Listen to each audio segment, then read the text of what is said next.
Quick question before we start. If you got $5,000 right now, would you pay off debt with it or invest it? Pick one. I'll wait. Okay, now here's the uncomfortable part. Most people answer that question with their gut, not with math. And today I'm going to show you that your gut is wrong about half the time. And I'll show you exactly how to know which half you're in. Two people get a $5,000 bonus at the same time. The first one throws all of it at their credit card debt. Debt is dangerous, they say. Get rid of it first. The second one puts all of it into an index fund. Money should be working for me, they say. Debt is just a bill. 10 years later, one of them made the right call. The other one made a mistake that quietly cost them tens of thousands of dollars and never even realized it. Here's the part that surprises people. It's not about which one is smarter or more disciplined. It's not even about which one is right or wrong as a person. It's about one number neither of them bothered to check. And by the end of this video, you're going to know your own number, the one that decides this for you permanently for every dollar you'll ever earn. Most people treat this like a moral question. Debt feels scary, so paying it off feels responsible. Investing feels exciting, so doing it first feels smart. But money doesn't care how you feel about it. Money only cares about math. And the math here is almost embarrassingly simple. So simple that I'm going to give you the entire rule in one sentence right now. If your debt's interest rate is higher than what you'd realistically earn investing, pay off the debt first. If it's lower, invest first. That's it. That's the whole framework. Everything else in this video is just showing you how to use it. Let's put real numbers on this because vague rules don't change behavior. Numbers do.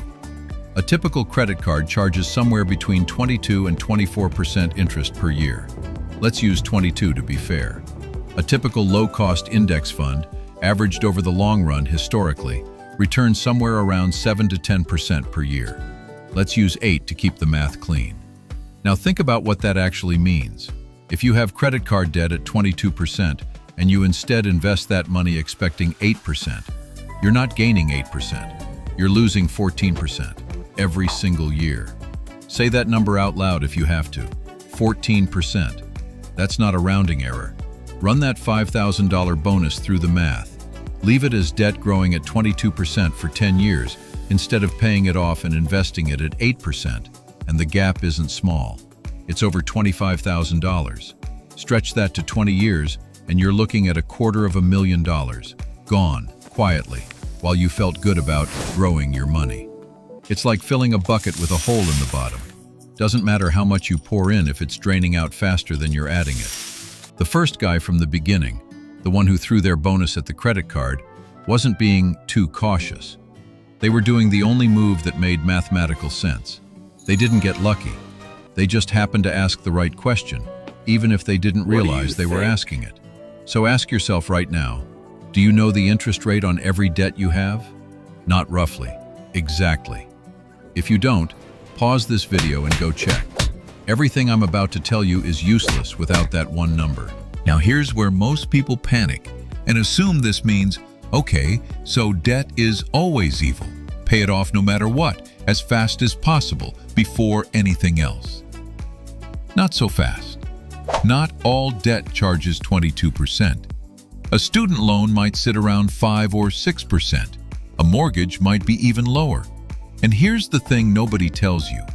If your debt costs less than what investing earns you, racing to pay it off early isn't responsible. It's actually leaving money on the table. Picture this. You have a student loan at 5%. You have extra cash. You could pay down that loan faster, saving 5%. Or you could invest it and make roughly 8%. If you rush to pay off the 5% loan, you didn't avoid losing money. You gave up the 3% you could have made instead. It feels safe. It still costs you. This is the part everyone gets backwards. They treat all debt the same. Debt isn't one thing. It's a number. And that number is the only thing that decides what you do next. So let's make this practical. Here's the order of operations, the actual sequence in order that makes mathematical sense for almost everyone. Step 0, before any of this, keep a small emergency fund untouched. Life doesn't care about your debt payoff plan.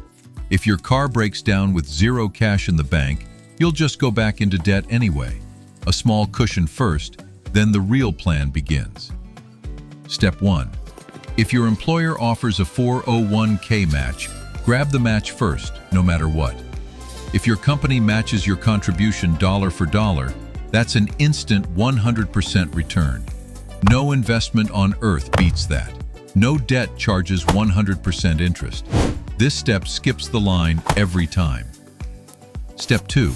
List every debt you have and write down the interest rate next to it. Not the balance, the rate. Step 3. Anything above roughly 7 to 8%, credit cards, most personal loans, attack it aggressively. Pay minimums on everything else. Throw every spare dollar here. Step 4. Once that high-interest debt is gone, anything left, student loans, mortgages, low-interest debt, gets normal payments. You don't need to rush it. Step 5. Everything else goes into investing. Index funds, retirement accounts, the boring stuff that actually works. 5 steps. No moral judgment, just the order that the math demands. I want to address the part of you that's uncomfortable right now.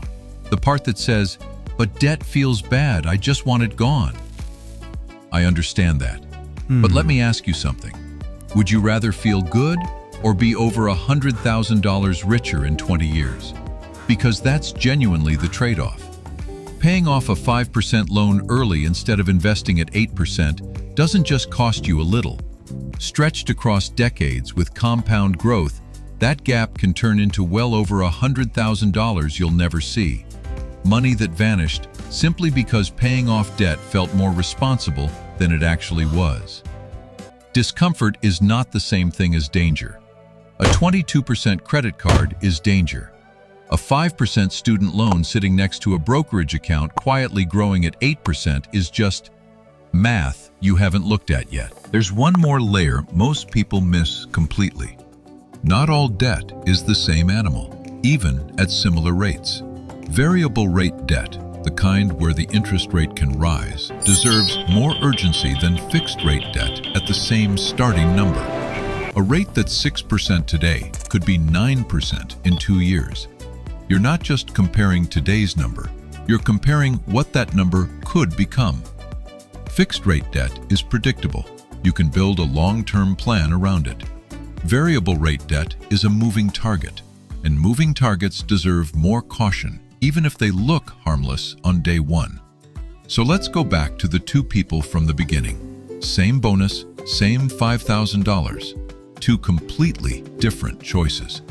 The one who paid off their credit card made the right call, not because debt is scary, but because 22% beats 8% every single time.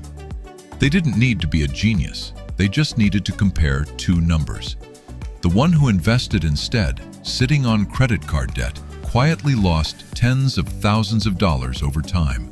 Not because investing is bad, but because they invested at the wrong moment, with the wrong math working against them. Neither one of them was lazy. Neither one of them was reckless. They just never asked the only question that actually mattered. What's the interest rate, and what does investing actually return? That one question is the entire video. Everything else was just the explanation. So here's your homework right now before you close this video. Pull up your debts. Write down the rate next to each one. Compare every single one to 7 or 8%. That's it. That's the whole exercise, and it takes less time than this video did. Comment below with one number, your highest interest rate. I want to know how many of you are sitting on a 22% problem without even knowing it. Plant your money where it grows fastest. That's the whole game. I'll see you in the next one.